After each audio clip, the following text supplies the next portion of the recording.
Good morning. Welcome to our Thursday edition of Morning Inspiration. And again, this is the day that the Lord has made. We will rejoice and be glad in it. So once again, this is a new day.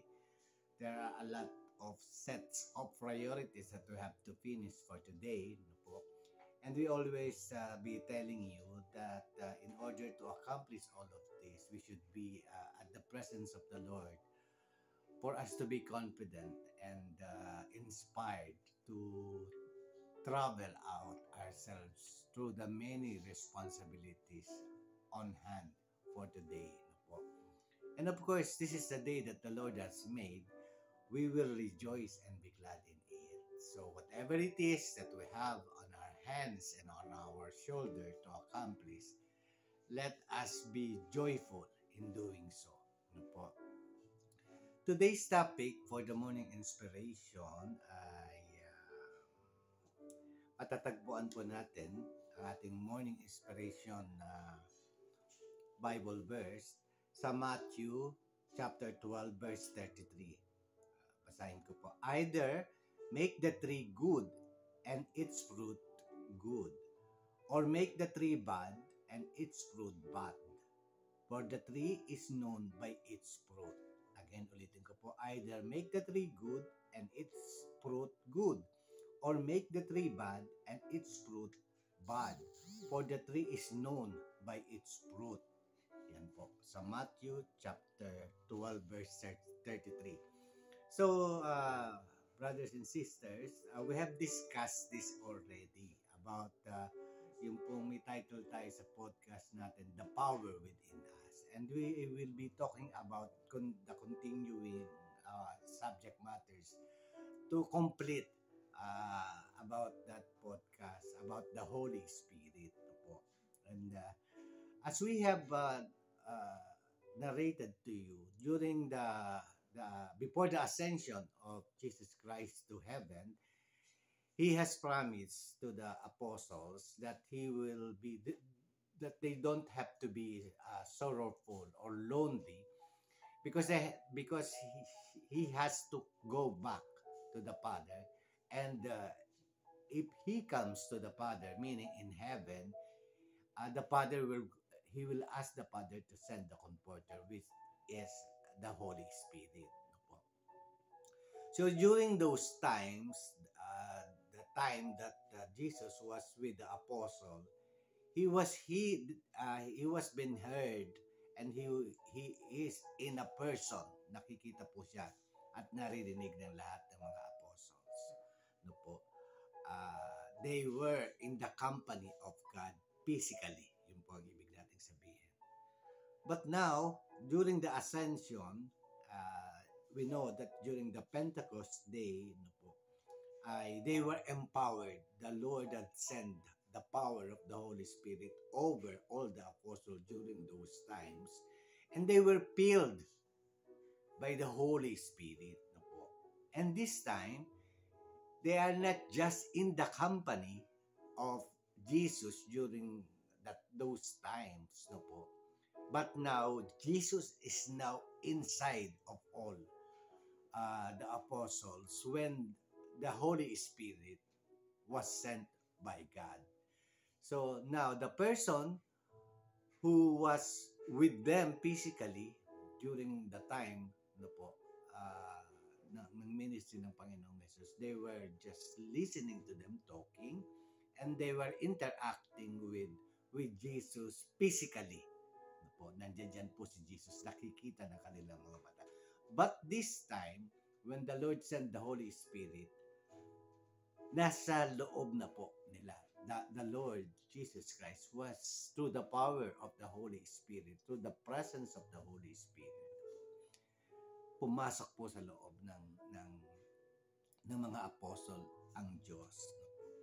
And now, the Lord is within them. The Holy Spirit of God is within them. And when that happened, they have managed to continue and do the works of Jesus, Jesus' ministry while he was still on this earth.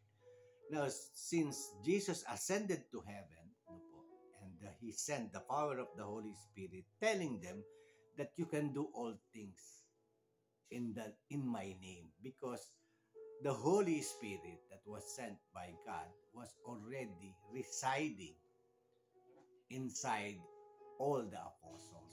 And they have managed to continue the ministry of the Lord, during that time, and now it comes into our time. And for all of us who had received, doon po nagsimula yung evangelism, yung ministry ng ating Panginoon sa 12 apostle, during those time, 2,000 years ago, and now it has reached us in our present generation. That is the work of the Holy Spirit. Remember 2,000 years ago, and the word of the Lord is still moving. That's why we were able to receive Him as our personal Savior and Lord, because through the power of the Holy Spirit. So makita po natin yung buhay na galaw ng Panginoon through the power of the Holy Spirit. Ito po, inabutan po tayo ngayon. And the intention, the plan of the Lord is to receive, to welcome back everybody as much as possible. The Lord is delaying the time of His second coming to be able to reach more yung gospel, ang lahat ng mga tao as much as possible. So, when we accepted the Lord as our personal Savior and Lord, and we pray for the acceptance of that, no po, just what had happened to the apostles during the time of the day of the Pentecost, we also had received the power of the Holy Spirit in us. Now, when we receive Him as our personal Savior and Lord, our old self died because of sin. No po? And a new creation, sabi nga po natin, start to build up in ourselves through the power of the Holy Spirit. Sanctification, regeneration, rebirth, justification process began in our lives. Since we are a new creation, old self of us have died with Christ on the cross because He paid for all our sins. No po? And when we were reborn again, no po, we are now a new creation. And the power of God was now within us. There is no more old self within us. We are a new creation, empowered by the power of God through the ministry of the Holy Spirit. So now, in our new self, no po, we are supposed to be new creation. And the process by which we will be brought into the likeness of God again is the work of the Holy Spirit in our lives. No po. Before we receive the Lord as our personal Savior and Lord, ang kalagayan po ng ating sarili ay nasusunod po sa atin yung kadalasan, yung act of the flesh natin, no po. And that was been eliminated, dead already, because we have now the power of the Holy Spirit in us. Ano po ang kalalagayan ng ating mga sarili during the time that we have not yet received the Lord Jesus as our personal Savior and Lord? Sabi po,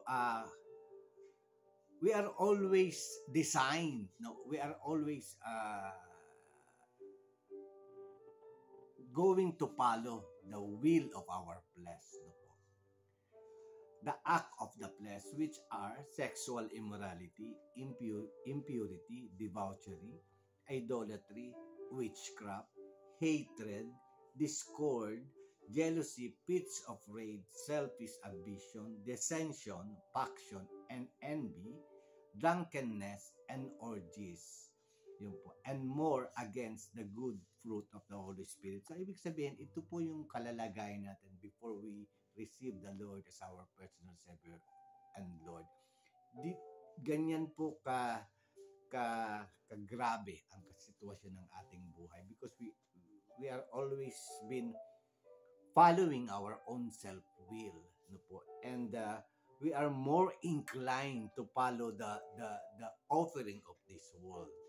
which this world is dying because of sin, and we are part of it. We are dying because of all these things na sinusunod natin during the time na hindi pa natin nakikilala si Kristo as our Savior and Lord. This is the condition of ourselves. So po, we have full of ourselves. We have full of all the offering of this world. Sexual immorality, lust of the flesh, immorality, impurity, debauchery, idolatry, and witchcraft. Hatred, discord, jealousy, fits of rage, selfish ambition, dissension, faction, and envy, drunkenness, orgy, and more. Ano po? Yan po yung condition ng lumang sarili natin when we were still living on sin. No po? But when we receive the Lord as our personal Savior and Lord through the power of the Holy Spirit, we are now a new creation. All this condition of our old self was taken away, no po? Taken away of us. And now, we are now a new empty vessel. We are reborn again through the power of the Holy Spirit who is inside of us. Now, things change supposedly no po, through the work of the Holy Spirit in our lives and through our different actions and decisions to be able to follow the will of the Holy Spirit in our lives. So meaning, since we are a new creation and we have the power of the Holy Spirit within us, yan po yung ministry ng Holy Spirit. No po, nagkikreate siya ng bagong tao out of us in the likeness of the Lord Jesus Christ. No po. And with our cooperation with the Holy Spirit, bibigyan niya po tayo ng uhaw. No po. And siya din po ang nag-uutos sa atin to pray. Siya din po ang nag-uudyok sa atin to read the Bible, no po, the Word of God. At siya din po ang nagbibigay ng wisdom and knowledge for us to understand and reveal the meaning of every Bible verses that we are reading. Po. Siya po yung nagbibigay sa atin ng sense na ang importante na ngayon is not this world but the plan of the Lord in our lives to bring us into eternity, into heaven with Jesus. Po. So, the Holy Spirit is creating something new in us, being a new creation. Ano po? Pinibuild out niya po tayo ng mga bagay-bagay in connection with the plan of the Lord in our lives. Po. So He is starting to rebuild a new self. He is more of our inner man, no po, taking us away from this world, but creating for us to be able to be with the Lord when we die. Because this world is dying. And if we haven't received the Lord as our personal Savior and Lord, we will be dying together with this world. But when we receive the Lord as our personal Savior and Lord, the Holy Spirit will take us away from this world and bring us much closer to the Lord and to bring us into heaven, which is the plan of God. So, He is creating a new inner man in ourselves. And when we cooperate, when we decide to cooperate with the power of the Holy Spirit, when we decide and we choose and act together with the Holy Spirit's plan in making a new creation out of that. That is the purpose of us being saved by the Lord. The Lord is expecting us to be a new creation, a new self, a reborn self of our better version in accordance to God's plans. So yung ating pong fruit of our decision and action, and our fruit is the result of what the Holy Spirit is doing in our lives. So, if we are, if before we accept the Lord as our personal Savior and Lord, our condition was so depraved, dying with this world. Now, if we receive the Lord as our personal Savior and Lord, we have now the Holy Spirit in ourselves and creating a new man out of us. No po. Ang una pong ginagawa nito, yung glory that you have received the Lord as our personal Savior and Lord, the glory of being reborn again. No po. Being born again is not a religion. It is an act of God, a grace of God for us. No po. When we are reborn again, something is happening, something that Holy Spirit is doing something in our inner man, changing us from glory to glory. The changes that will take time. It might be a lifetime goal to change us from glory to glory, eliminating the old self in us and creating a new self in us because we are a new creation under the guidance and the power of the Holy Spirit. So when we cooperate with the Holy Spirit, with the power of the Holy Spirit, doing the newness of our creation, because we receive the Lord as personal Savior and Lord, we will now be changed from glory to glory. And the evidence and the manifestation of that work and your decision to cooperate with the power of the Holy Spirit will produce fruits as an evidence of what the the Holy Spirit is doing in our life. And this is in contrast to what we are before, no po. Yung yung pong act of the flesh natin, sexual immorality, impurity, debauchery, idolatry, witchcraft, hatred, discord, jealousy, fits of rage, selfish ambition, dissension, faction, and envy, drunkenness, orgies, and more acts of this world and of ourselves. It will be eliminated, and there is a fruit as an evidence of the power of the work of the Holy Spirit in our lives. This fruit of the Holy Spirit is an evidence, the result of the work of the Spirit in a believer's life. No po. Ito po yung mga fruits, no po, na i-produce natin with our cooperation with the power. Yung pong gawa ng Holy Spirit, the result of the work of the Spirit of God in us, in a believer, will produce fruits as an evidence of our cooperation with the Holy Spirit. No po.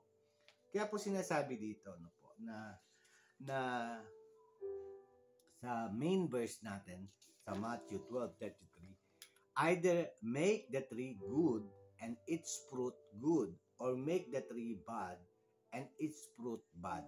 For the tree is known by its fruit. Tama po yan. Sabi po din ng ating Panginoon sa kanyang mga salita na, apart from me, you cannot do nothing. Apart from me, I am the vine and you are the branches. Apart from me, you cannot do nothing. When you are with me, you will bear more fruit. So, yung mga salita pong niya ng Panginoon sa ating Biblia na kung wala po tayo sa Kanya, wala rin po tayo. We will not bear fruits. We are nothing. No po? We are nothing. We are wasting away. No po?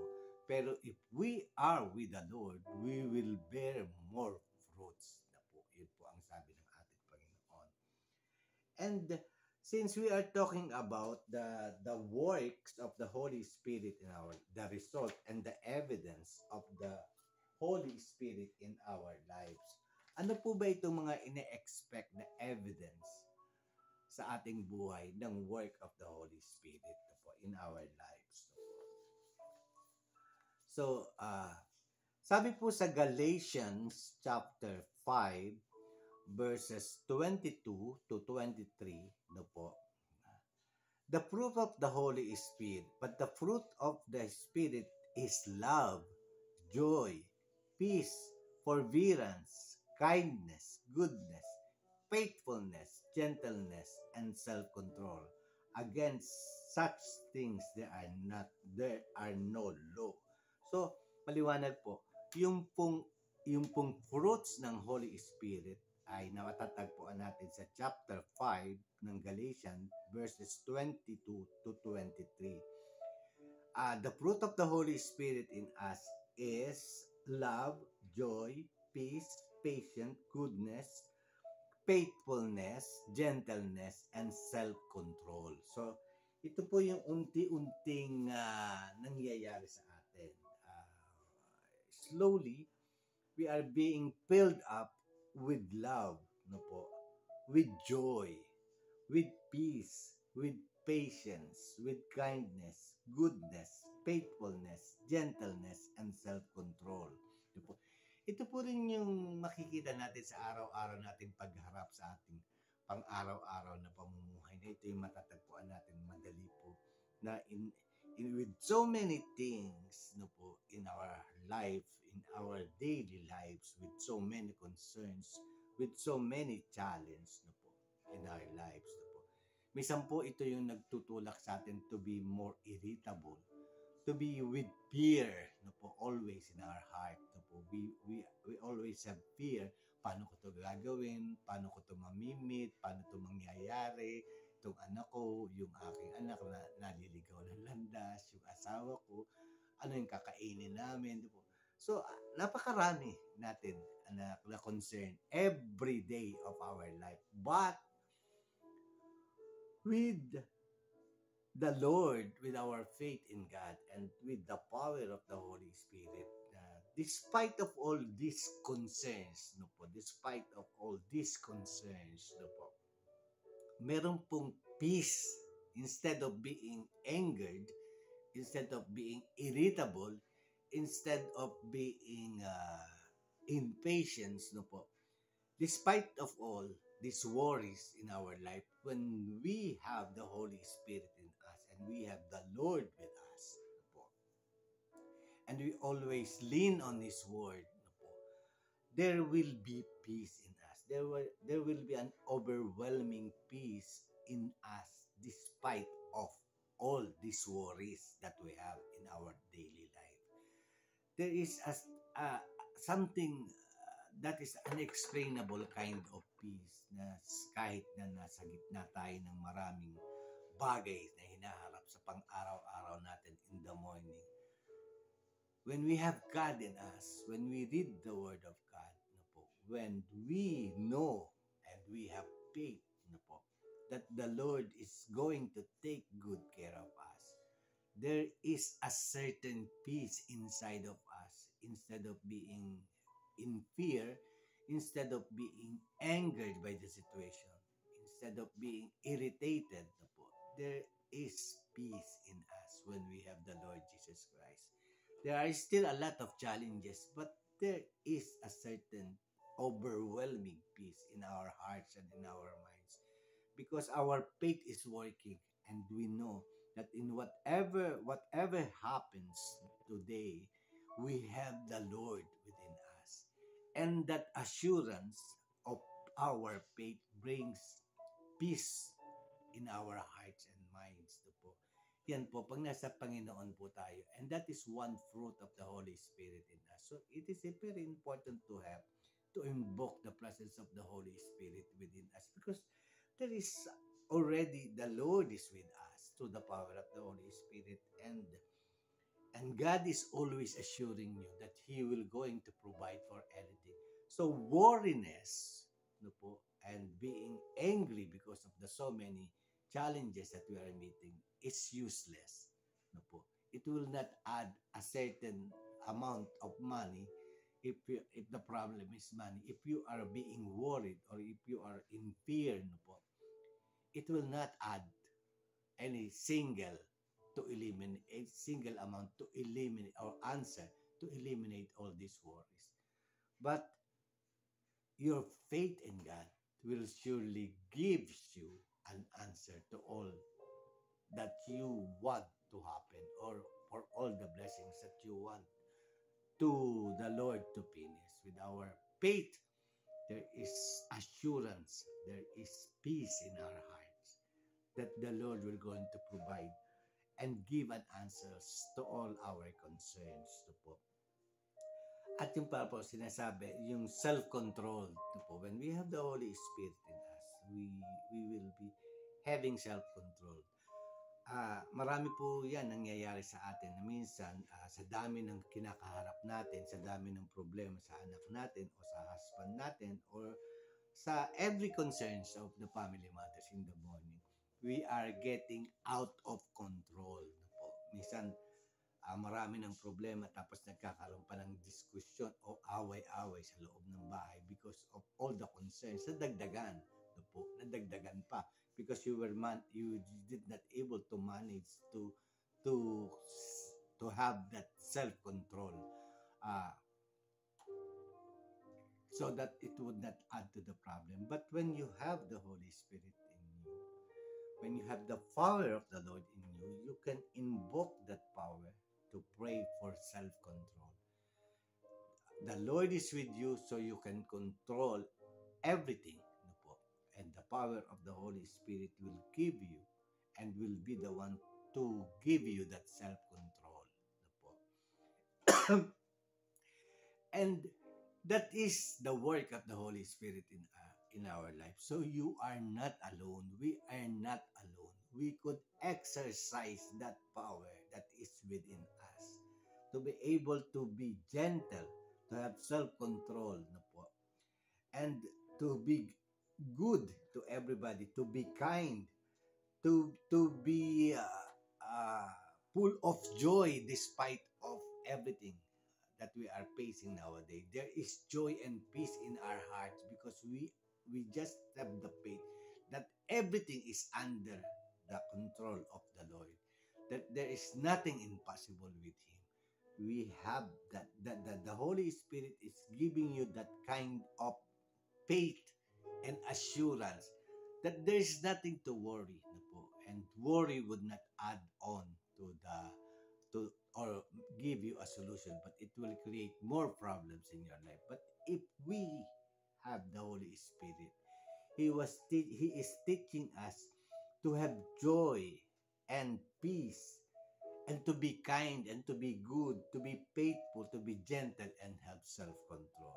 But above all these things, no po, the biggest fruit of the Holy Spirit is joy, no po, is love po. Because even the Lord Jesus died for us because of His love for us. No po. And even God the Father sent His only begotten Son to die for our sins because He loves us. No po. He, the God the Father sent through the asking of Jesus Christ to send the Holy Spirit and to live inside of us because the Lord loved us so much that He doesn't want us to be orphaned because He was going to heaven. He doesn't want us to be orphaned and give us more power to the power of the Holy Spirit. So He didn't leave us alone, or He didn't ascended to heaven and left us orphaned, but He sent His Holy Spirit not to be physically but to be inside of us. So sinigurado niya po yun. Sinigurado niya po yung kapangyarihan niya ay nasa ating kapangyarihan din natin. Kaya po sinabi niya na, in my name you can do all things. No po. In my name you can do all things. What Christ have done, we could do that if we exercise and if we exercise and use the power that is within us, no, na ipinangako ng ating Panginoon. The total aspect of salvation is love for us. The total idea, the total meaning of the salvation is because God the Father and God the Son love us. No po. And now, even if we are here on earth, He sent the Holy Spirit to be with us, to po, inside of us, to create a newness in our lives. No po. And even we are on earth, uh, even these days, we could always feel the heaven reality of having peace, joy, love, kindness, goodness, faithfulness, gentleness, and self-control against all that is happening and that is challenging us and all the trials that we are facing. It will, all these trials and all these challenges could be used by God instead of to destroy us, but it is being used by God to form, no po, to test us, no po, and to create in us a new creation, no po. Kailangan po natin ng mga challenges na ito because nire-refine niya po tayo, dinadaan niya po tayo like yung pong sword, no po, dinadaan sa matinding pag pagdaan sa apoy upang makagawa ng magandang sword, o yung pong clay na dinadaan sa hand ng great potter to be able to create a valuable a valuable thing out of just a clay, no po. So all the trials, all the challenges in life, no po, with the power of the Holy Spirit could are being used by the Lord to refine us, to change us, to create in us a new creation that was afar from what we are when we have not yet received Him as our personal Savior and Lord. So, the Holy Spirit's work in our life would create in us a different being, na po.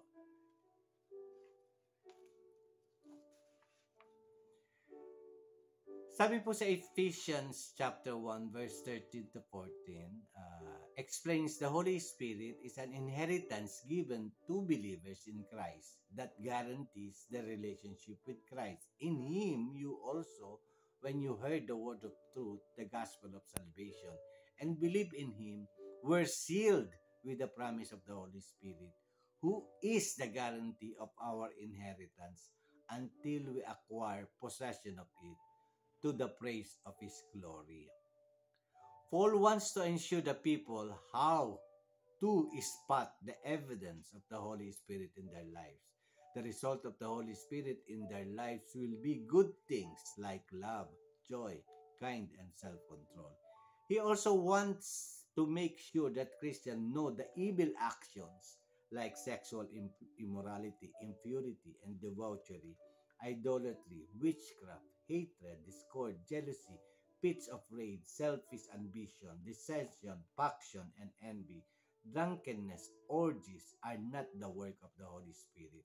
The fruits of the Holy Spirit are evidence of the work of the Holy Spirit in the lives of Christian. Po. So yan po. So yun po yung ministry ng Holy Spirit. So we have to cooperate with the Holy Spirit to be able to achieve the desire of our Lord Jesus Christ. Po. He is changing us from glory to glory and using all the trials and challenges that we have in our life not to harm us, but to refine us to be able to be experience the glory to glory changes of the Lord in our lives.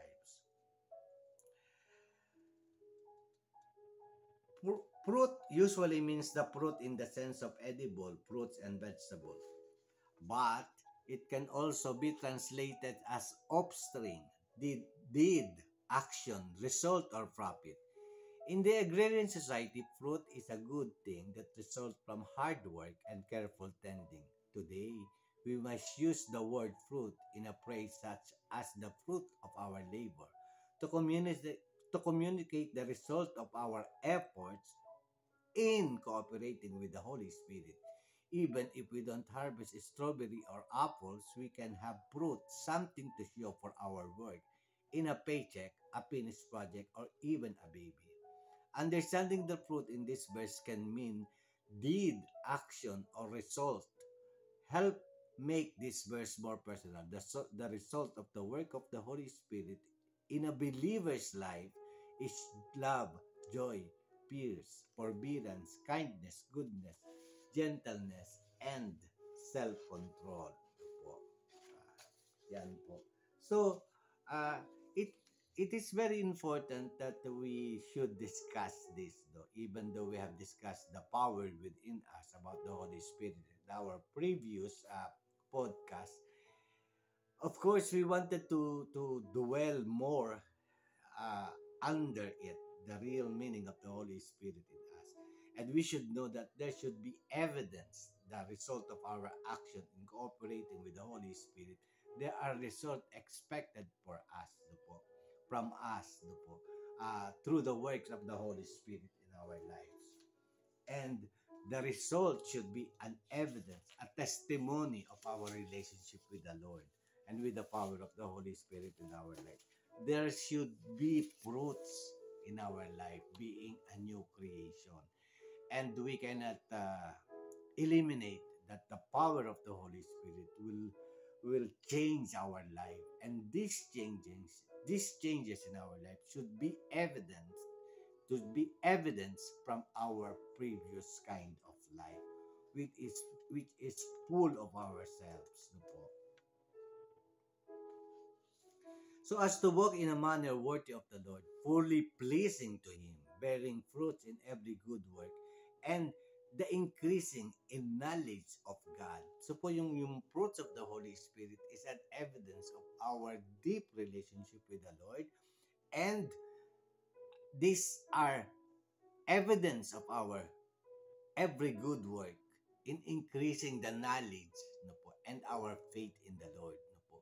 As we experience this fruit of the Holy Spirit, we could be assured that we are entering into a more deeper and deeper kind of relationship with the Lord, because all of this fruit of the Holy Spirit will be manifesting in our lives, and the people around us will be will be will be all a testimony to them that you really are new creation, and that you receive the Lord personal Savior and Lord. There is changes that have taken place in your life. And this could be a testimony of your faith to others, no po.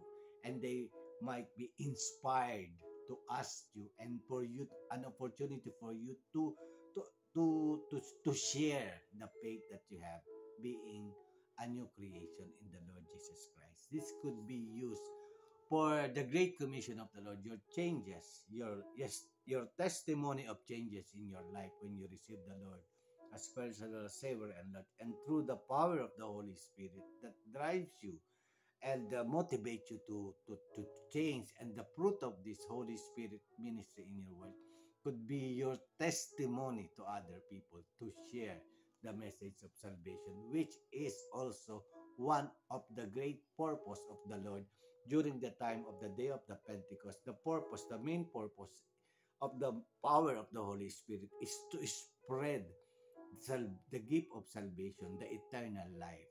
And even now, we had been touched by that act of the Holy Spirit through the 12 apostles. Nakarating po sa atin yan ngayon, and nasa atin ngayon yan.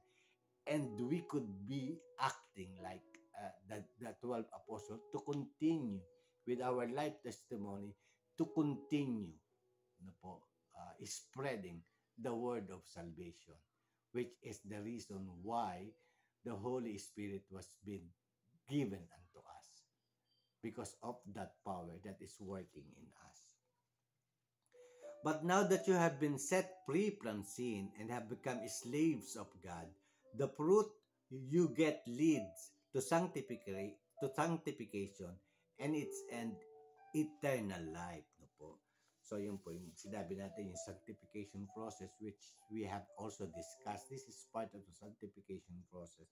In the deepest meaning of it, sanctification process should start and take into effect in our life. And that is the role of the Holy Spirit in our lives. No po. As believers in Jesus, Christians given the Holy Spirit to lead and empower them.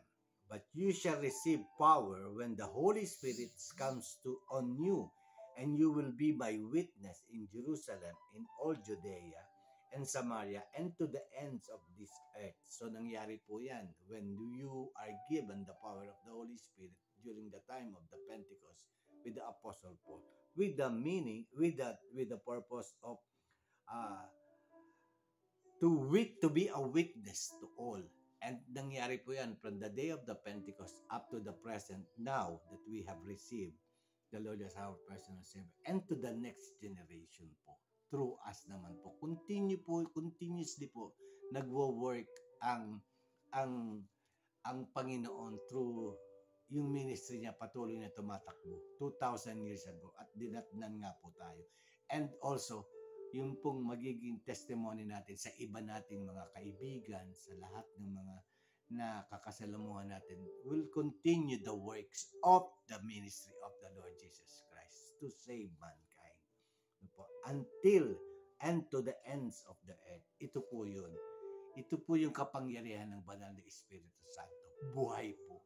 Buhay po ang Diyos. Buhay ang kanyang mga salita. Buhay ang ministeryo ng Panginoon.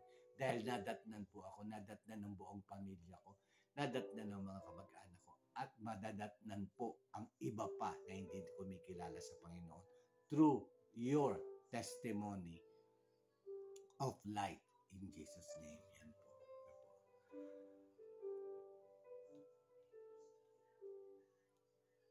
It is most commonly used to describe the holy presence of God on earth, but New Testament writers also use this word to describe the winds, other spirits, including angels and demons, and even human soul or disposition. In Galatians 5:22, the phrase fruit of the Holy Spirit refers to the Holy Spirit. Self-control is the ability to control one's body and its sensual appetites and desire, physically and mentally, through the power of the Holy Spirit. Self-control relates to both chastity and sobriety, particularly moderation in eating and drinking. Self-control is the opposite of the works of the flesh that indulge sensual desire. So, meekness that not identify the weak, but more precisely the strong, who have been placed in a position of weakness where they persevere without giving up. The use of the Greek word when applied to animals make this clear, for it means tame when applied to wild animals. In other words, such animals have not lost their strength, but have learned to control the destructive instinct that prevent them from living in harmony with others. So, yun po yung ibig sabihin ng meekness na sinasabi dito sa gift of the Holy Spirit. Sa Holy Spirit po. No? Yung the joy in this passage is a joy or delight. It is often seen in the Bible with gladness. It is the realization of God's favor and grace in one's life. Biblical joy is happiness that is not dependent on our circumstances. We are encouraged to consider it pure joy, my brothers and sisters, whenever you face trials of many kind, because you know that the testing of your faith produces perseverance. So yan po. You be purposeful lahat ng nangyayari sa ating mga buhay. It is not to give us hard life, but to give us more than a hard life. Because we have to pass through some testing that produces perseverance. It is inclusive of life without conflict, as well as wholeness and harmony with God and others. A life of peace is safe and secured, both physically and mentally. The mind governed by the flesh is death, but the mind governed by the Spirit is life and peace. Peace results from allowing the Holy Spirit to work in our hearts and mind. When we have peace, we are free from fear and worry about finances, our safety, our salvation, our eternal life. The fruit of the Holy Spirit is seen in the peace that comes even when our circumstances are far from tranquil. Jesus encouraged his follower in John 16:33. I have told you these things so that in me you may have peace. In this world you will have trouble, but take heart, I have overcome the world. Yun po, no po. Convey the meaning of moral goodness, integrity, usefulness, and benignity.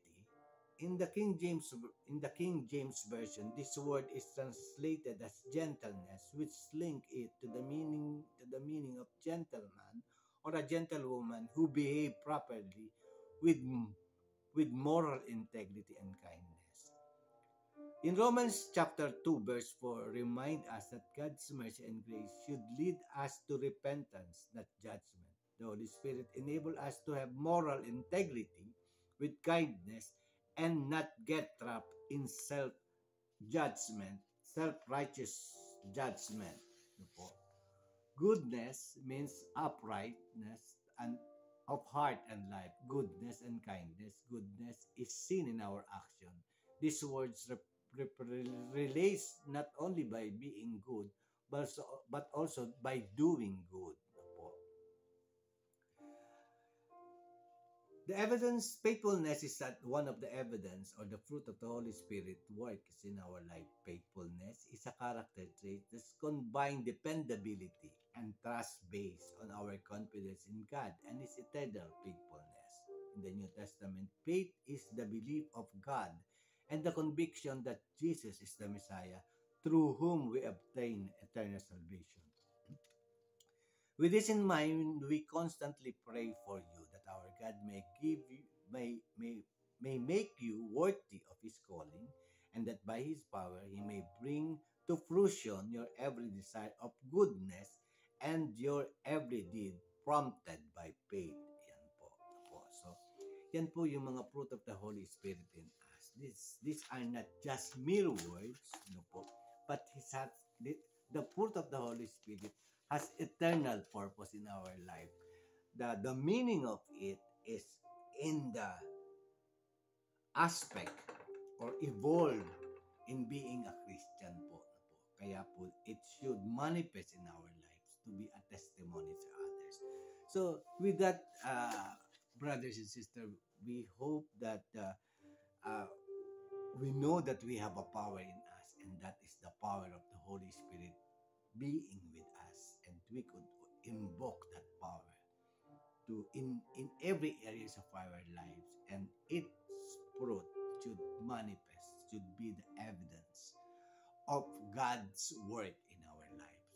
And I could say that we could always cooperate with the Holy Spirit to be out of this world, no, but on with the life that God prepared for us in our everyday lives. And with that, we could be inspired that nothing could defeat us, but we have that power that we are a winner every moment of our life.